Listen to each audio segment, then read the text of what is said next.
ಮಾತಾಡಕ್ ಬರಂಗಿಲ್ಲ ಅಂತ ಹೇಳಿ ಸಮಾಧಾನಕರ ಅವರಲ್ಲ ಎಲ್ಲರನ್ನೂ ಭಾಳ ಚಂದ ಸಮಾಧಾನ ಮಾಡಿದ್ರು ಅವ್ರು. ಯಾಕಪ್ಪ ಅಂತಂದ್ರ ಅಹಿತಕರ ಮಾಹಿತಿಗಳನ್ನ ನಾವು ತೆಗೆದುಕೊಂಡ್ವಿ ಅಂತಂದ್ರ ಲಘು ಮಾಡಿ ನೀವು ಜಲ್ದಿ ಟಿಕೆಟ್ ತಗೋತೀರಿ, ಅದಕ್ಕೆ ಅಂಥದ್ದೇನು ಮಾಡಕ್ ಹೋಗ್ಬೇಡ್ರಿ ಅಂತ ಹೇಳಿ.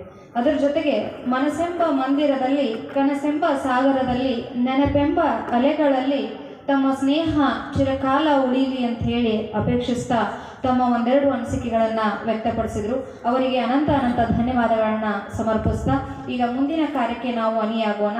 ಅಜ್ಞಾನದ ಕಳೆಯ ಕಿತ್ತು ಸುಜ್ಞಾನದ ಬೀಜವ ಬಿತ್ತಿ ಸದ್ಗುಣಗಳ ಗೊಬ್ಬರ ಹಾಕಿ ನಮ್ಮ ಚೇತನದ ಫಲವ ಮೂಡಿಸಿ ದೇಶಕ್ಕೆ ಒಳಿತೆಂಬ ಗಾಳಿಯು ಅಳಿಯದೆ ಉಳಿಸಿ ಸಿಗುವಂತೆ ಮಾಡಿದ ಎಲ್ಲ ಗುರು ಬಳಗಕ್ಕೆ ಈಗ ಅವರ ಶಿಷ್ಯ ಬಳಗದಿಂದ ಸತ್ಕಾರ ಕಾರ್ಯಕ್ರಮ.